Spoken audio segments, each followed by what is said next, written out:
Well, good afternoon, everyone, or whatever time of day it might be where you're coming from today. My name is Randy Schmor, and I'm with the NAB Gateway. NAB stands for North American Baptists. That's who I work for and do a lot of short-term mission work with, as well as church partnership work with that organization. So really grateful that you decided to come into the short-term mission track today, and this workshop in particular. Just want to give my thanks to SOE, and I'm going to mention a bit more about them in a few moments because I'm actually on their board as well. But SOE is largely responsible for putting this track together, and so appreciative of them as well. My ministry with NAB Gateway, I just got a couple slides I want to show you as we get going here. We work currently, we're involved in about 11 different countries, and I'll show you a few of the examples of that in a moment here. And we have about 12 other countries that we've been in the past or about to engage in as well. So we're involved not only in one region of the world, but all over. North American Baptists, if you're not familiar with us, we're not the American Baptists, and we're not the Northern Baptists, nor the Southern Baptists. We're actually a denomination of churches that comes from German heritage all the way back to 1850. So that's where we fit in the whole Baptist milieu out there. So just a few shots of places that we've been involved in the world, and so I need to start sharing my screen to show you those things. Let's do that right now. Okay. So Cameroon is one of those places. You can see a younger version of me there as well. We're also working down in South America in Paraguay. And I've kind of taken us jumping through continents here. Over in Central Balkan Europe, in Kosovo. And then a little further north there in Romania as well. And a lot of involvement there these days. It was one of the first areas I got involved in. Got to give you another Romania shot just because it's too cute. And show you that one as well. And then also my own church where I live, we're involved in Argentina. And as you might imagine, it had something to do with that as well. And so our ministry is involved in a lot of different contexts and different parts of the world. The thing that brings it all together, as you'll see in the second line there, is partnership. And so I did want to just kind of start us off with this slide and point out to you, if any of you are not familiar with the 7 standards of excellence in short-term mission. I just mentioned a moment ago about SOE, and you can find these at soe.org.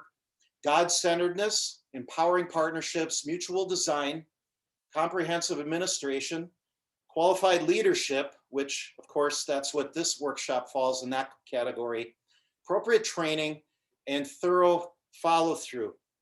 Now, when we talk about qualified leadership, if I could just kind of camp there for a moment, part of what it says, and you'd find on the website there, is that an excellent short-term mission, we're talking about excellence, right?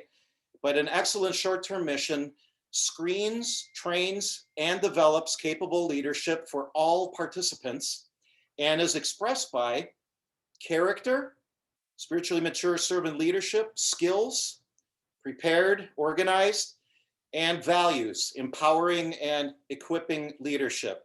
So there's no illusion that following 7 standards is somehow going to guarantee excellent short-term mission, but it's a lot more characterized by pursuing these as goals and levels of effectiveness. And SOE, if you're not familiar, as I said, provides a lot of different tools and resources and different ways to do that. It also involves membership and certification for your organization, church, school, whatever it might be, to be adopting the standards and also being held accountable to them in some very friendly Christian brother and sister sort of ways. So just wanted you to know who SOE is and their importance in the short-term community here in North America and even around the world.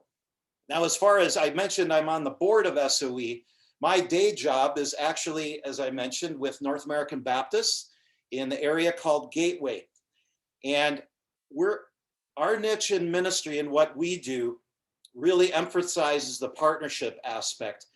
And we like to call them sister church partnerships is what we do. We create these sister church long-term relational contexts for short-term mission to operate in. I've been known to say that one of the biggest problems with short-term mission is the word short. Because God's mission and what he's doing in the world is anything but short, right? This is like the grandest narrative in all of history. And so long-term relationship absolutely goes and needs to be the context of short-term mission. And so that's why that's such an emphasis in our ministry, in Gateway in particular. So teams and individuals, I should say, that are a part of our ministry, our leaders have been trained, number one, in partnership orientation, empowering partnership. And then number two, they're also trained in best practices in short-term mission leadership, which involves a lot of things of which this workshop has some of the same principles, but the best practices contain a lot more fully orbed sort of training in how to lead short-term mission teams well. So just if you understand me a little bit more, I've been involved in this work for about 20 years now, full time. My first mission trip was 30 years ago now, so I'm getting up there. Wow, okay. But also, we've trained and done a lot of training in and out of the North American Baptists over the last 17 years or so when we first established our training. And we've trained about 500 to 600 short-term mission team leaders over the course of that 17 years or so through the best practices in particular. So as I said, today's workshop and what we're going to talk about here, it's going to discuss some of the overall values of leadership that we in particular at Gateway try to instill. It also, I believe, follows under the values of the standards of excellence as well. So we're going to talk about some practical things that we do in putting together leadership teams, what in ways that you should think about your leaders and who makes a good mission trip leader. Also, what are some of the opportunities of leading short-term mission teams? What are some of the challenges of that we can expect and need to prepare short-term mission leaders to encounter? So as I go through this information, if you are someone who considers yourself someone who leads mission teams at yourself and takes people overseas, which of course I do quite a bit of as well and have done, this is for you, but it's also for you if you are someone that's trying to train others in your organization, your church, your school, whatever the case might be, in training them, or what are some of the people we're looking for to do and to lead short-term mission teams. So one other slide I just wanted to show you here is a concept that we talk about in SOE, in the Standards of Excellence, called maximum impact short-term mission. And as you can see, it's a pretty basic little grid here. But what do we mean by this idea of maximum impact short-term mission? Well, let me explain. And this is stuff that we share with all of our leaders, every short-term mission trip, okay? And I'm talking about a mission trip now, however long you define that, is going to have a time component to it. And that's the horizontal axis. It's going to be pre-field, on-field, and post-field. There is a time and defined time definition for a short-term mission trip, okay? Also, every short-term mission trip, and this is represented in the vertical axis, has participants. So the horizontal is time and the vertical is participants, okay? Now, obviously, most of us, if we're thinking about mission trips and a mission team, participants are those that are going, right? Well, of course, that's kind of the low-hanging fruit, understanding of that. But the truth is, those people are not going to go unless they have, and you can see the top bar there, people that send them. Okay, that kind of sounds like Romans 10, doesn't it? How are they going to go unless they're sent? And that's what this is. People that send can be categorized as people that are supporting or an entity, such as an organization, a church, a school, whatever the case might be. But then all those individual supporters. But supporters also can be just someone that allows someone to go because they walk their dog for them for that month, or they take care of the grass for them for 2 weeks, or of course they pray and they financially give. So senders is involved in all those areas, but they are participants in this mission trip, okay? Whatever that trip is. Of course, then the center bar there is the goer guests, and that's your standard team leaders who we're targeting here today, but also the followers or the team members that go on that team. Of course, both of them are part of the mission trip experience, and that's, of course, who we think of right away. And then the bottom bar, the mission trip doesn't happen unless somebody receives the team on the other end, all right? And those people on the other end are, in general, host receivers of this team that's coming. They are people on the field that do the facilitation, whether it's a church or organization or whatever it might be. But also, there's somebody that is going to receive this ministry. I kind of call these folks the unwitting participants in the short-term mission. Man, they're ones that may not know that they're part of this mission trip and what's happening here until you're going and knocking on their door and saying, do you want some of your kids to go to this vacation Bible school? Or be a part of that, or they find themselves standing there watching this mission team doing a drama outreach in a park. You know, there's people that you are targeting to do this ministry, and sometimes it's an inanimate thing. The work that's happening is maybe doing some creation care work in a park or another type of setting. That could be as well. So just a couple more words about this idea of MISTM. The truth is, all 9 boxes that are created here, considering the timeline and the participants, are 9 areas of ministry that every team leader needs to have answers for. It's under every team, every mission trip leader's authority or responsibility, I think is a better word, for what happens in each of these 9 boxes. Now, really quick, which one of these 9 boxes here, you can say this in the chat if you'd like, but which one of these 9 boxes here would you say probably gets the most attention on a given short-term mission trip? Which of those 9 boxes? I'm not going to give you the Jeopardy music or anything like that. But, okay, I'll tell you. It's the one in the middle, the center one. What is the mission team going to do while they're there? What are we doing now that we're here? That's probably the one that gets the most attention, all right? The second question, of course, would be, which one of these 9 boxes would you say gets the least amount of attention? Well, I think arguably it's probably going to be in the post-field area. Some might argue in the pre-field, but I think a lot of times the post-field, in my experience at least, and in particular, the bottom right box. What happens with those people that we just did this mission trip with, whether they received our ministry or were the ones that were targeted by our ministry? What's happening with them now that we've gone home? Okay?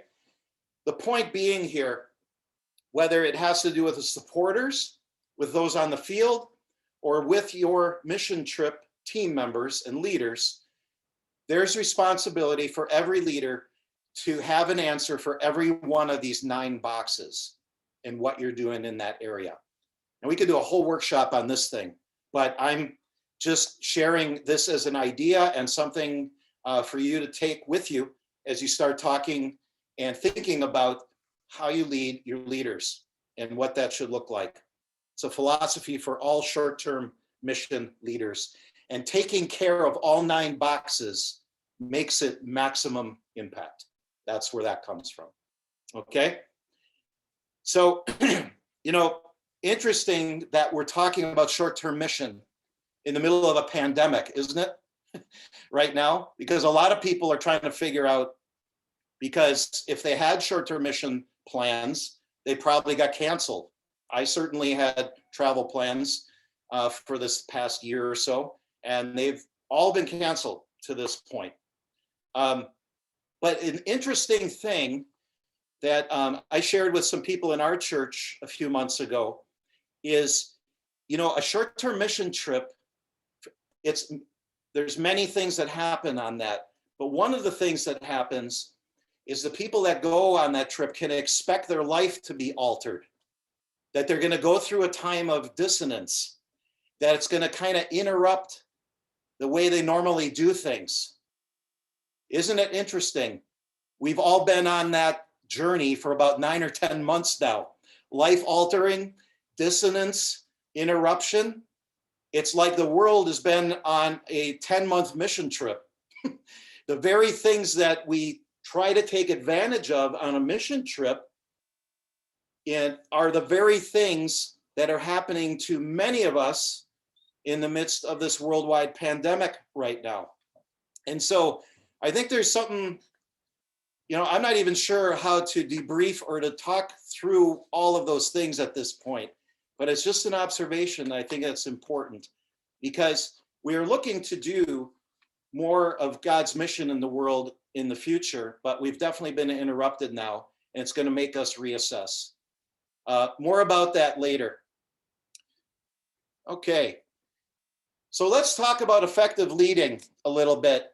Now, folks, I want to share with you just a quick video clip, and I think a lot of you maybe know this and have seen it before, but hopefully this works. I do apologize. There's a small chance that an ad might pop up in it, but I'm really hoping it doesn't. So let's watch this together, and we'll chat, or I'll chat about it just a little bit at the end. You have only one choice. The ring must be destroyed.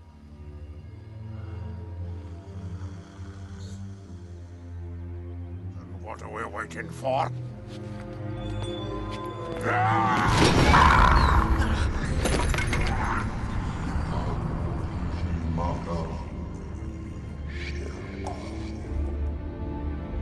The ring cannot be destroyed, Gimli, son of Gloin, by any craft that we here possess. The ring was made in the fires of Mount Doom. Only there can it be unmade. It must be taken deep into Mordor and cast back into the fiery chasm from whence it came. One of you must do this. One does not simply walk into Mordor. Its black gates are guarded by more than just orcs. There is evil there that does not sleep. And the great eye is ever watchful. It is a barren wasteland, riddled with fire and ash and dust. The very air you breathe is a poisonous fume. Not with 10,000 men could you do this. It is folly. Have you heard nothing Lord Elrond has said? The ring must be destroyed. And I suppose you think you're the one to do it. And if we fail, what then? What happens when Sauron takes back what is his? I will be dead before I see the ring in the hands of an elf. So much now I trust an elf.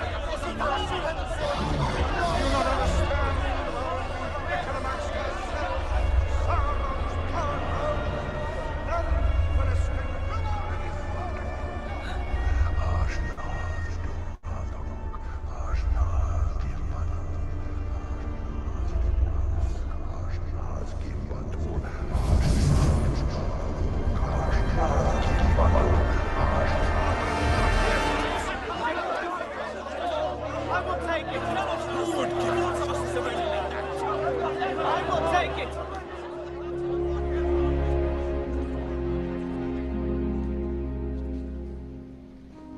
I will take the ring to Mordor.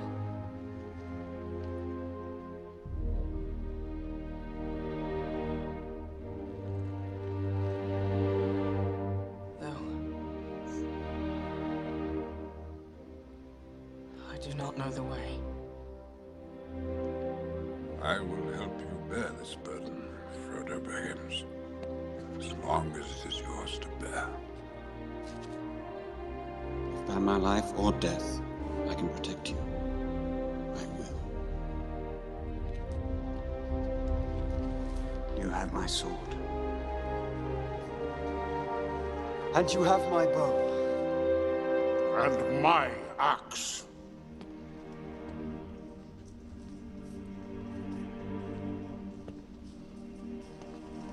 Carry the fate of us all, little one. If this is indeed the will of the Council, then Gondor will see it done. Mr. Frodo's not going anywhere without me. No, indeed, it is hardly possible to separate you, even when he is summoned to a secret council, and you are not. Oi! We're coming too! We'll have to send us home tied up in a sack to stop it. Anyway, you need people of intelligence on this sort of mission. Quest. Thank you. Well, that rules you out, Pip. 9 companions. So be it. You shall be the Fellowship of the Ring. Right. Where are we going? All right. There's a terrible curse that plagues guitar players once they reach the intermediate stage. I call it... Sorry about that. All right. Well, what do we have there is, I would argue, is the beginnings and the formation of a short-term mission team. The problem was presented, something has to happen, and there's a lot of argument as to how this should take place and what the solution is. And then a leader steps forth, very unlikely, but he's somehow is able to rally everyone around him. And even though there's differences among them all, they all decide to go. Even the most unlikely at the end, who really has missed the entire discussion and still wants to go anyway. Okay?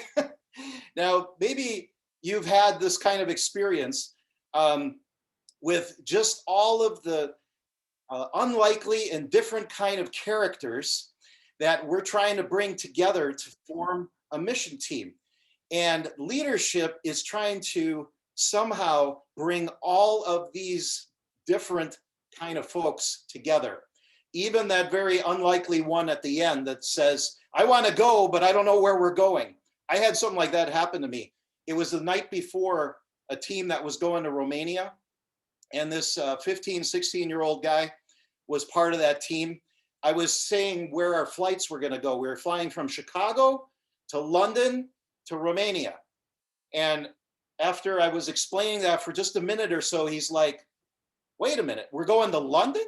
And I'm like, yeah, that's kind of on the way as you're going to Romania from the US. And he's like, wait a minute, I thought Romania was in South America.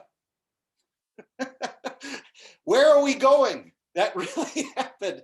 That was our own personal Pippin, if you knew that last story there that we were just watching. So leadership and effective leading involves a lot of things and bringing a lot of things together. It's really quite a demand if we think about it, but there's some things that I think are important that we don't just put anybody into that role and into that position. So these are the 4 things I'd like to talk about in the time remaining that we have. Leadership goals. What are the characteristics of someone who is an equipped team leader? What do those things look like? And then the leadership team working together. What does that look like? Not the whole team, but the leadership team. What is spiritual leadership, and especially involved in the whole idea of short-term missions, and then some challenges, as I've mentioned before, the challenges of leading a team and what some of those can be. All right, so let's jump into this. Leadership goals. Now, here's some of the things that I would say, three in particular, that I think are most important. That we lead first and foremost by the guidance of the Holy Spirit. Now, some would say that goes without saying. I think it's better to say it. You know, short-term mission leadership in the context that we're talking about here is different than some sort of excursion or some sort of fact-finding expedition, different than the Peace Corps. There's a lot of different reasons people go cross-culturally, even as groups like this, even to do things that might be worthy of doing. But as we're talking about leading short-term mission teams, we definitely want to mark them by the guidance of the Holy Spirit, I think, first and foremost. Secondly, our leaders need to guide their teams by representing Christ effectively to the hosts that we're working with and the people that are being impacted by that team's ministry or project. So both areas, remember the MISTM grid? Those people that are receiving our ministry and also those that are hosting us, we're representing Christ to them, okay? And they're gonna be impacted by what we do. And it's guiding the team in that impact. And then thirdly, that we wanna see impact and transformation happen in the hearts of the senders as well. So yes, we want to see it in and expect to see it in the team members. We want to see it on the field, of course, that's why we're going, but we also want to see the senders really starting to take to heart that they have a role in this as well. And it's an important one. And so the leader has the responsibility and the goal to make all three of those things happen and to be concerned about them all. That's why we talked about it in the whole maximum impact short-term mission or MISTM grid. Now, what are some characteristics of an equipped team leader?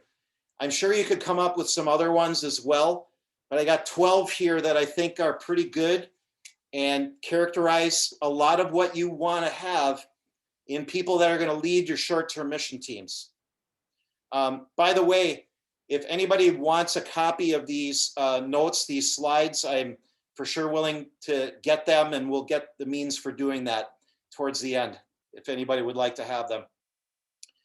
So equipped team leaders are spiritually prepared. And a lot of what that depends on is the individual leader's relationship with God. It matters for everyone else how you as a leader navigate, how you maintain your relationship with the Lord.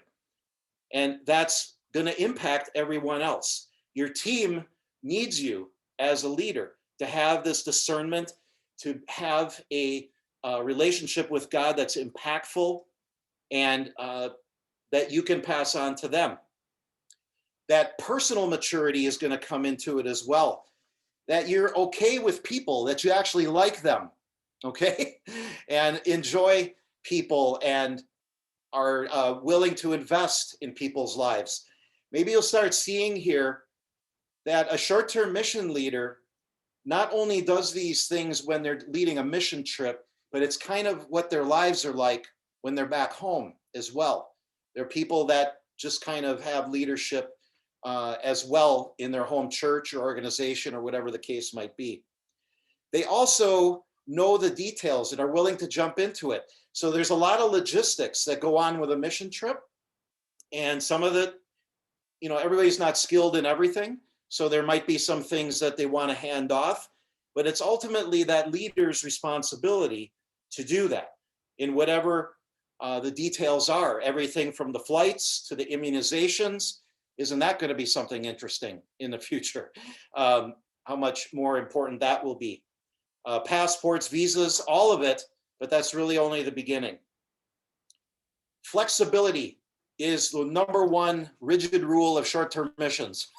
Is something I would say is flexibility. You have to be flexible. And if you as a leader are not, there's no way you can expect that the team is going to be that way. And so rolling with the changes, traveling overseas, going cross-cultural involves just by nature that things are going to change and plans are not going to go the way you necessarily set them out. And so you have to be flexible and roll with the changes in ways that are really meaningful. Humility, or being humble, putting other needs above your own, of course, but just the spirit of humility. You know, we can't help but think of our Lord Jesus Christ in this regard, and what's talked about in Philippians chapter 2, putting aside his own agenda for, you know, what he did for us in coming to earth. And that's an example of leadership. Humility is contained in leadership. And it's a balance of actually exuding authority and being a leader that people will look up to and respect, but also being humble enough to admit mistakes, to say, hey, things are not going the way we thought, to be calm in the midst of all of that. A leader that's equipped will also be sensitive to needs, especially the needs of those that you're ministering to on the field. If things totally change when you arrive and you were prepared to do some painting and now you're being asked to lead children in some sort of daily Bible school or something, you roll with the changes. It's a sensitivity to what the needs are at the moment. And sure, we plan, but we need to be ready to change those things. A leader recognizes gifts. That's why I have a team with you. You see and you empower gifts in your team. You're able to communicate to others on your team as well and be able to discuss situations with them, to submit to your hosts, because ultimately you're there to serve them, to train the team responsibly. Okay, this is an important one, I think. What happens with people that go overseas multiple times, and I say this from experience, is you start to get sloppy in your leadership. You don't feel like, well, I did those things before, but they don't really need that, and they don't need me to go through this. And you start to cut corners in training because you don't feel like it's important to you anymore because you've already experienced it. But friends, you can't expect your team members to ride on the coattails of your experience. They need all of your individual training and all the details every mission trip. Every mission trip has to be handled the same way. Whether it's your 20th or your second, you need to handle it the same way, and training responsibly and going through everything that needs to be gone through is really important in that way. Believe me, I've done a lot of traveling in the last 20, 30 years, and that's probably one of the ones that's very easily to overlook, or I feel like I'm tempted to. Pray continually, you know, in the spirit of 1 Thessalonians 5, pray continually means this is kind of just your attitude. They don't see you down on your knees all the time with your eyes closed, but they see, and your lifestyle is one of constant prayer and communication with the Holy Spirit that you're leading under the guidance of.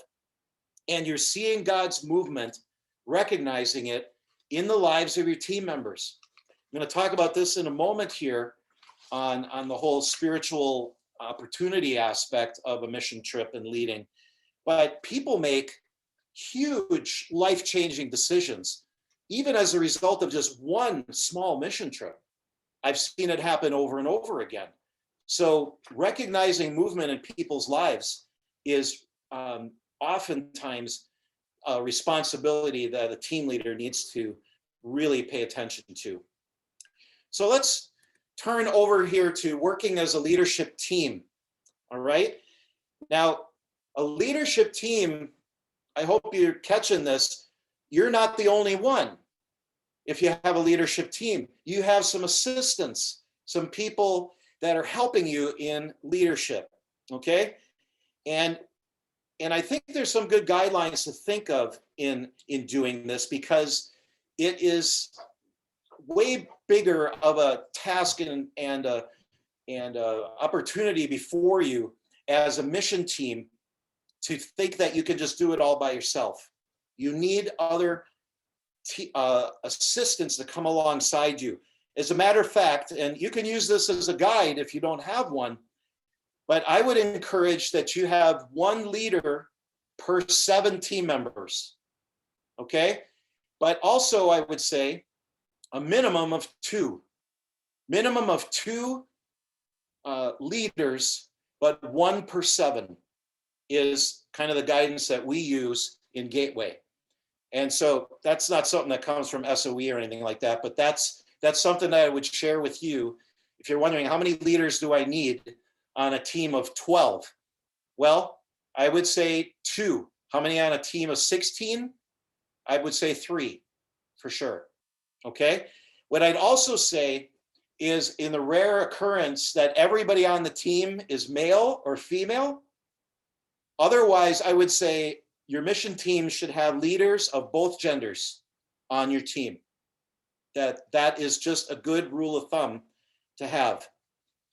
So as we think about who are these characters and what are the guidelines for putting a leadership team together, this is obviously happening in the timeline really early on, right?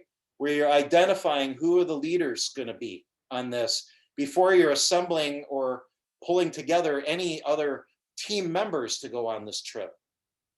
You have your team leader. We would sometimes call that person the primary team leader, that where the buck stops individual. Assistant leaders that come alongside, opposite gender again, as I mentioned, and a lot of their responsibility can be very specific areas, but definitely keeping an eye on the needs of the team members and what's happening with them.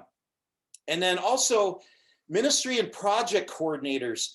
The reason I mentioned this role specifically is I've had some experiences, maybe you have as well, where you have some persons who have some very specific skills of leadership pertaining to whatever your project is going to be. Maybe they're a teacher and you're doing English as a second language camps, and they're a teacher of that. And so that's why they're on this trip. So they have a very crucial role. Maybe they're construction foreman and you are doing a construction project when you're over there. Okay. What I've found may happen, and something to just think about, is that person, just because they have that skill, may not have all those characteristics of an equipped leader, especially some of the spiritual aspects that you want in a team leader. Maybe they do, and that's great. That's awesome if they do, and then they can just kind of be one of your assistants as well. But if they're there because they can do a specific kind of job, but don't have the necessary spiritual leadership that is necessary for this team, then you just need to pay attention to that. And don't let it happen where I had it happen to me, actually, where that individual, because the project was so important to what we were doing, they kind of ran with the leadership of the team, kind of tried to drag it away from me a little bit as the team leader. So just kind of something to keep in mind when someone has that kind of important role. Really assess whether they have a leadership role as one of the team leaders or not in doing that. As a team, as a leadership team, there needs to be unity definitely as well. And there's openness and vulnerability you need to share with each other, prayer, empowering, exemplifying a heart of service. You're spending time together before the team is even coming together, and they're going to follow your lead. And so if there's dissension and problems in the leadership team, that's going to go into the rest of the team as well. So really be intentional about who you put together as a leadership team. Now, I've mentioned this a couple times already, idea of spiritual leadership. You know, I think some of the definition of what we're talking about this to begin with is, as I've said before, The individual depends on the Holy Spirit. They speak with wisdom. They walk with humility and grace. They have integrity, and they're consistent in what they do. And what they can do then is offer spiritual direction to those on the team that are there and some of the things that they're going through. And friends, it's oftentimes just really ordinary opportunities that this happens. My wife has done a lot of mission work with me through the years, and she says some of the most meaningful conversations she's had on the mission field with team members have been doing dishes around, just doing dishes together, or I've had some great conversations cleaning up on the construction site just afterwards. But just taking those opportunities, you don't have to wait for an official team meeting to address spiritual direction. It happens in the moment. And it involves things like teaching your team members to pray and helping them to see from your example of your life how to detect the presence of God and discern what's happening. And you can call on the host receiver a lot of times to help you with that too, and speak into the lives of your team members, invite them to do that sort of thing. But then offering spiritual direction, what does that look like? I think, first of all, as I mentioned, mission trips are prime opportunities, and you have influence on a group of people on a short-term mission team. Influence that looks like, honestly, their entire life's choices, what they're going to do for a career, who they're going to marry, where they think they're going to go to school in the future. And I'm not just talking about young people here. I've had adults on mission trips who have had their socks blown off by that experience and have decided, I don't even think I should be in the career I'm in anymore. I really feel like God's calling me to something entirely different in my life. Those are radical things. And especially if someone comes and they have a spouse and family and others to consider back home, that's pretty big stuff that they're talking about, but it's something that you can help guide them through and help them in that kind of direction. Again, where is God calling me? A lot of people on mission trips, because they go to majority world countries often, are really just shocked by poverty, really shocked by destitution, and just how so many of the people in this world live. We get the idea growing up here in North America that this is generally how people live in the world, and it's not. We're in the top 5% of wealth as an average American, top 5%. And so when we start to, and our team members start to see with our own eyes stuff that we only saw on the news or on TV, or we never go to areas in our own country, even our own cities, where people are living in poverty, it really impacts people to see that and makes them start thinking about changing some things in their everyday lives when they come back home, whether they start changing their career decisions or not. You definitely want to be challenging them on how they live their lives and their lifestyle, their own friends, their relationship with God, all of these things, all possible from one mission trip? Yes. Why do I say that? Well, it happened to me. But the whole course of my career, I was a youth pastor at the time, and I discovered on the very first mission trip I was on that I knew I was going into international mission work somehow. I knew it. And it took close to a decade before it started being my career, but it did happen. And so I've seen it happen with me and many others as well. Maybe even that's your story that's on this call today. So what are some of the challenges, though, of leading a team? Is it all this great stuff of spiritual direction and changing people's lives? Well, it is all that. But while you're on that team, you may really struggle with respect from your team members. Now, what could be some of the reason for that? Well, if you all come from, and you're leading a team from your own church or something like that, maybe they're not used to you being in charge. Maybe they're not used to you being a leader in their lives, and all of a sudden you have this role, and it's just kind of hard for them to adapt. Maybe they're older than you, and all of a sudden, they're actually one of the leaders in the church. Maybe they're even on the leadership team. They're an elder or something like that. And all of a sudden because you're the one with experience and you're the one doing this, now they got to start listening to you.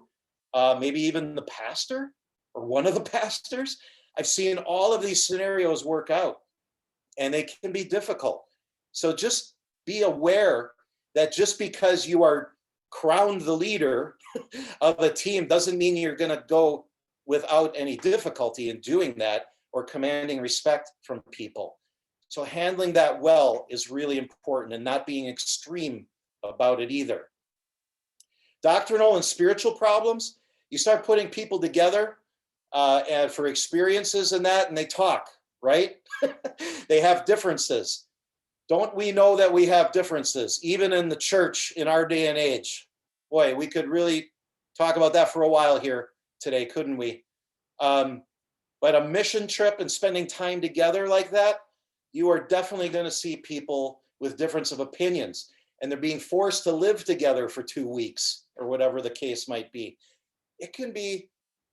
That's something you got to navigate. It can be a huge challenge. So whatever the case or the topic might be, if it's everything from politics to drinking to whatever, it could be any of those things. These are all things that you potentially might have to deal with.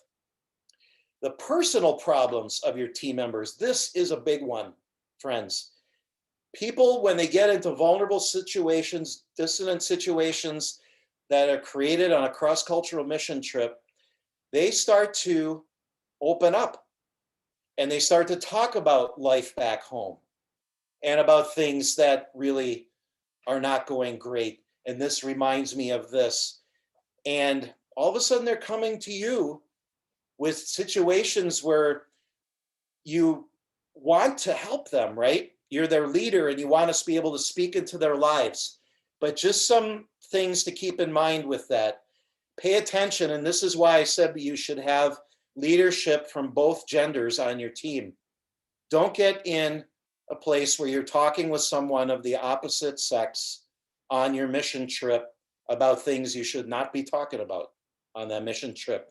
Be willing to hand that counseling off to and say, I think you should talk to Laura about that rather than me. Or I think you should talk to Brian about that rather than me. And so just keep that in mind and know your limits as well.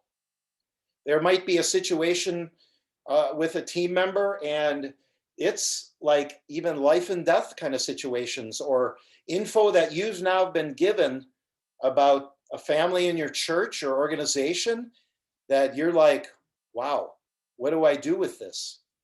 And what's happened here? Be very discerning, but also be willing to defer. It's not a bad thing to tell that person, hey, I think for you to really deal with this, you need to talk to someone even professionally when you get back home, and say, I'll go with you, or I'll find somebody to go with you and do that. But don't take and handle more than you should as a leader. Be discerning in that way. Another challenge can be in relationships as well. So 3 areas I want to talk about with this really quickly. First of all, relationships with the opposite sex on your team. This is probably one of the number 1 factors, is relationships in mission teams really causing damage, disintegrating, whatever the case might be. What we try to do in our ministry is we say that we ask any couples on our trip, unless they're married, of course, that they wouldn't act and they wouldn't date during the course of our mission trip. Now, why would that be such of a rule? Well, the whole way we do this in the West and here in America, North America, as far as courtship and all of that sort of thing, can be very different in other parts of the world. and very misinterpreted in how people see simple hand holding and back rubs and different things like that we kind of expect out of dating couples, but they're kind of reserved only for married couples in that part of the world. So it's something to just really keep in mind of how your team members relate to each other, especially if they're dating couples. It's important. But then also emerging relationships on your team. Be aware of things that are not appropriate as you're doing that and as you're going into cultures where they view things a whole lot differently. And so you need to have some of that knowledge about the culture you're going into. What's right on the heels of that is being aware of relationships developing between your team members and people or nationals from that country. Now, they didn't sign anything or go through any of this training, right? Where you're telling them about how they need to act while they're on this mission trip. But this kind of relationship, inappropriate relationship between nationals and your team members I've seen it happen. It can really blow up the whole purpose of your mission trip and ministry, and definitely affect things for the future. And so it's definitely something to be in conversation with your host receiver about, and talking with them about it. Just one other little word here, because it's so much a part of our lives these days, is being aware of same-sex relationships, not just on your own team, but also in that country. But the main word of caution I would give you is, yes, you're going to see this everywhere in the world these days, but also it looks different in different parts of the world. So don't misinterpret what you think is a same-sex relationship in another country as not being one, because things just look different in other parts of the world. So I just wanted to mention a word about that. And then lastly, attitude problems, which is no small thing. Disobedience, outright rebellion, division and cliques that happen on a mission team, and even what we might think of as simple complaining. All of these things can really, if they're not addressed in the beginning, someone really turning their nose up at the food they're being served or where they have to sleep, and and they start thinking, well, they don't understand me. They understand your face. They understand what you look like when that was served to you, or you were shown where you're going to sleep, or whatever the case might be.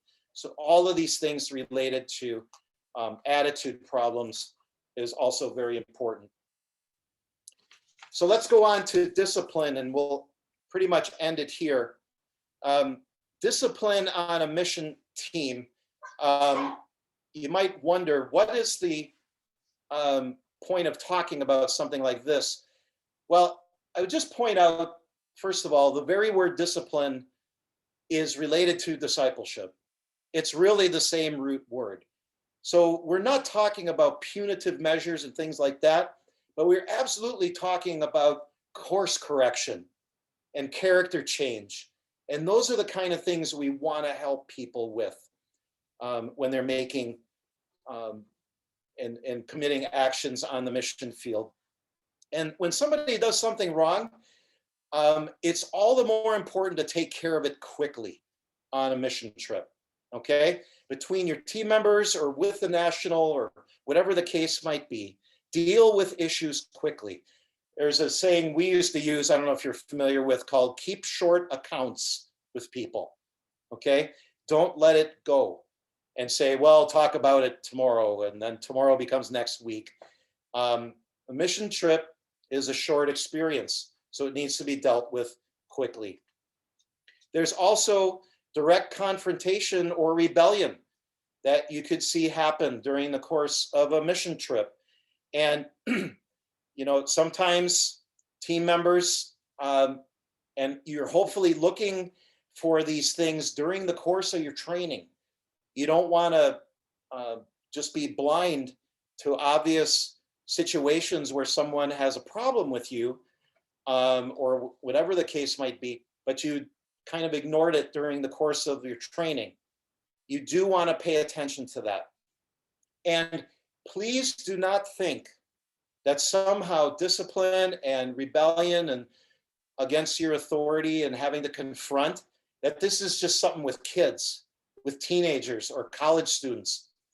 Friends, the two hardest situations I've had in my mission work both involved adults.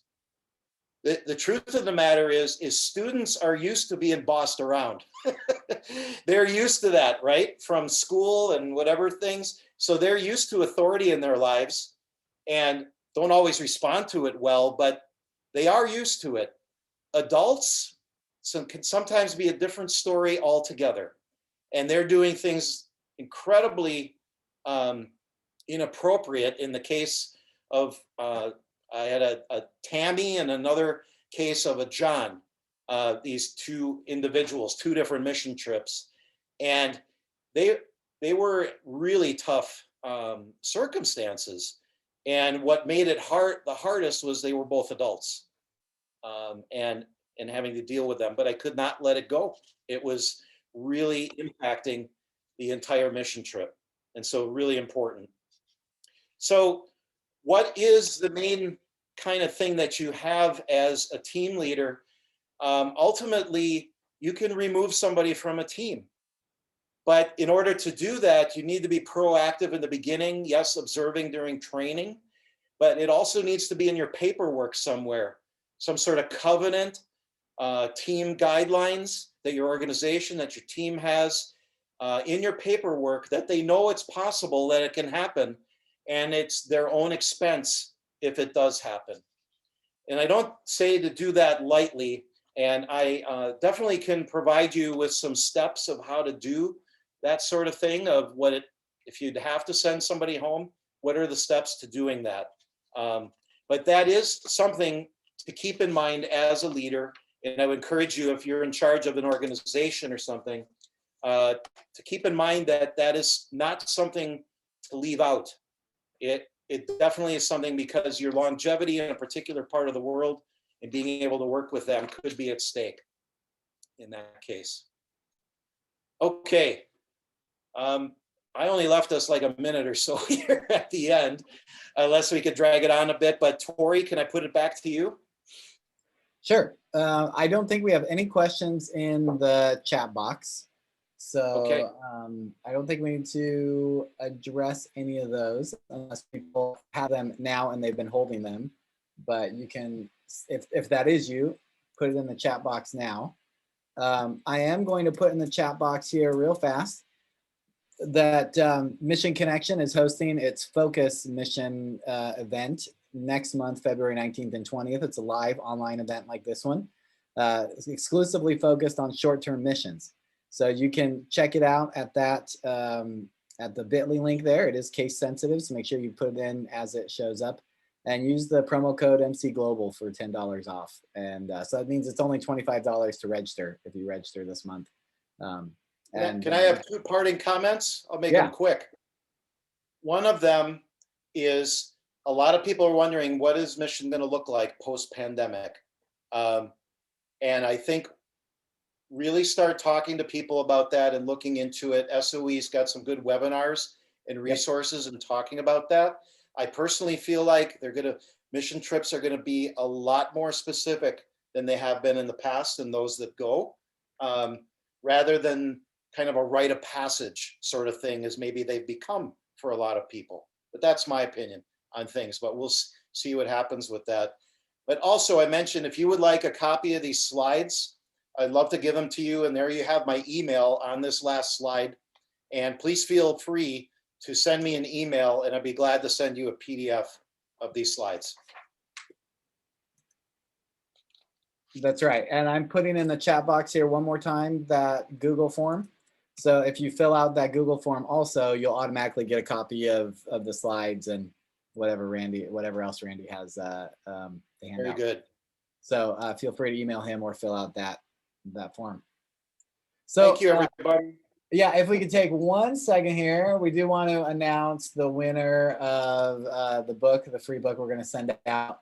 And that was Holly McCleary. So Holly, congratulations. Oh, no, Holly. I'll either email you, or I'll either email you or you email me, and I'll get your address. We'll send it to you. Okay. Perfect. All right. Well, thanks again for joining us, you guys. The 3 o'clock plenary session, 3 o'clock Pacific time, obviously starts in 15 minutes. And God bless you. Randy, I'll let you dismiss everyone. Thanks for coming, everyone. I really appreciate it. And yeah, hope you got something you can take with you. Bye-bye.